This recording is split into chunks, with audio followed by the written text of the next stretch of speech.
Hola mi gente, it's Tia Juana. Today we're going to start our Hispanic Heritage History lessons. You know, if you don't know your past, if you don't know how you got here, how are you going to forge the future before we became a nation? In fact, when Florida was still a territory, a Cuban American, his name was Hernandez, he got elected as a congressperson.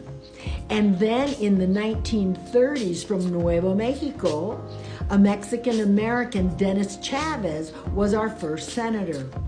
Our first Latino organization was started in 1922, and it was called LULAC, the League of Latin American Citizens, and it was founded to help workers with their conditions and their wages. And Latinos are still fighting for that today because 70% of us are still working class. There was World War II, and Latino veterans went off to fight the good fight. In fact, Latinos have more Medal of Honors than any population because we are so patriotic and want to defend our country. Well, the GI Forum was formed because, believe it or not, when our people died in the war, they were not allowed to be buried in Arlington Cemetery. We fought that good fight, and Latinos are still defending our country today. World War II was really important, you know, because when the GIs came back, they had the GI Bill,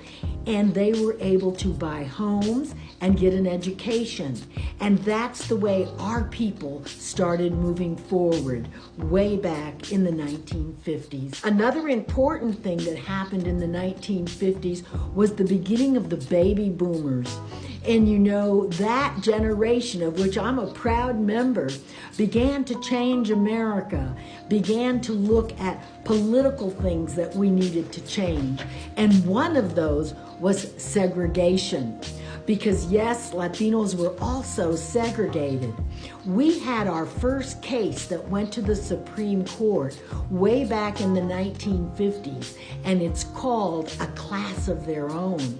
And that's because Latinos in San Antonio were being discriminated against. They weren't able to go to school with Anglos, and the schools were segregated.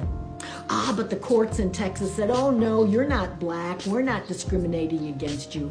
Well, Latinos did something we continue to do today. We fundraised, we made tortillas, we sold burritos, the abuelas, the grandmothers gave un peso, and we sent Hernandez to the Supreme Court, and we won that case.